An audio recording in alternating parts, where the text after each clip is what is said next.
The success of United States military operations is largely accredited to the ability to assess and deploy needed assets to quickly respond to an evolving situation. This requires individual service members remain in a constant state of readiness, including physical, medical, and dental readiness. A service member who experiences an unexpected dental emergency will not be able to continue to perform their job, which can jeopardize mission success. Dental hygiene can be very important. Excuse me, sorry to interrupt, but I'm here for my dental exam. Hi, sure, we can help with that. Just head that way. The dentist is expecting you. Dental hygiene is all about keeping your mouth, teeth, and gums clean and healthy to prevent disease. Overall, things are looking pretty good, but there are some areas for concern. Yeah, I thought there might be some issues, and I do have some questions. So I know dental problems run in my family. Did I inherit weak teeth from my relatives? No, not at all. You have control over many of the risk factors that contribute to oral diseases such as cavities and gingivitis. Also, with advancement in dentistry, we now have better methods and materials to keep your smile healthy and beautiful for a lifetime. So how do I know if there are problems with my teeth or gums? If they don't hurt or bleed, then they must be fine, right? We get that question a lot around here.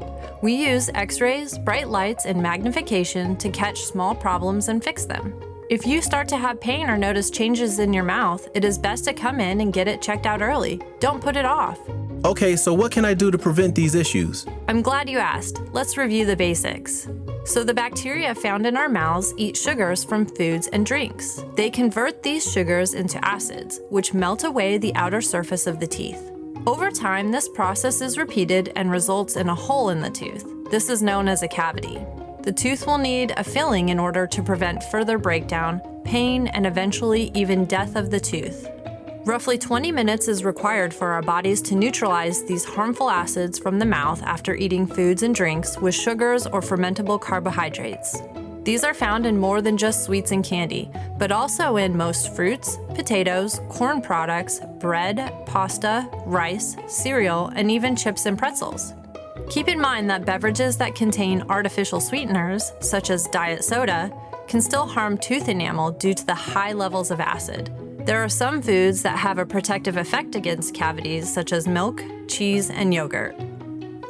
Sugar-free gum is also good for your teeth by stimulating salivary flow and clearing food particles from your mouth.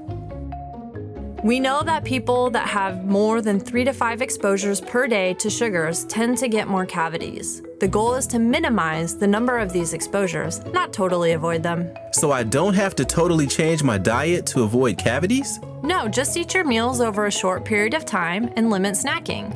For example, don't slowly sip on a sugary drink over the course of several hours. This could be 5 to 6 sugar exposures from one soda. That brings me to fluoride.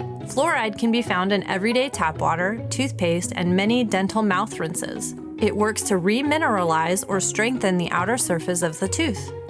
One easy step to ensure you are getting adequate fluoride is to brush your teeth with a fluoride-containing toothpaste. Interesting stuff, Doc. I thought you were just going to tell me I need to brush and floss more. Not necessarily more, but we can improve your techniques. What do you mean? Brushing should last for 2 minutes, consisting of 30 seconds per quadrant of the mouth. You should brush in the morning after breakfast and again before you go to bed. Preferably 3 times per day if you have had any dental cavities within the past 3 years. Use a soft, bristled toothbrush at an angle, pointed toward the gum tissues, and brush in a gentle, circular motion. Brushing alone is not enough to prevent tooth decay and gum disease. Flossing must also be performed. It is very important that the floss is extended below the surface of the gums. In most cases, if you correctly floss a site, you will actually be able to see chalky white plaque or food particles on the floss when it is removed. Don't worry if there is a little bleeding or pain when you first start. This is a sign that the gums are infected, and it should clear up in about a week or 2 of daily flossing.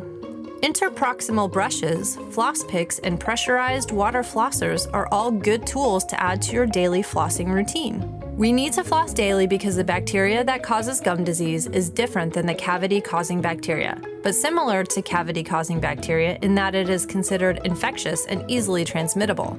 These bacteria can cause gum disease, bad breath, and in some cases, bone loss, which over time can lead to early tooth loss.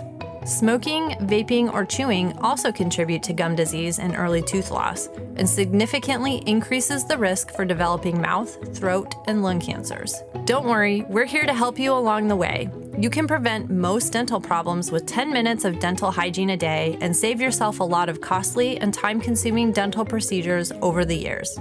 Make sure to see your dentist annually. Hey, Doc. This was really good. Thank you for explaining all of this to me. I can't wait to put this new information to use. I'll see you next year. If you have any further questions, now's the time to discuss with your dental professional.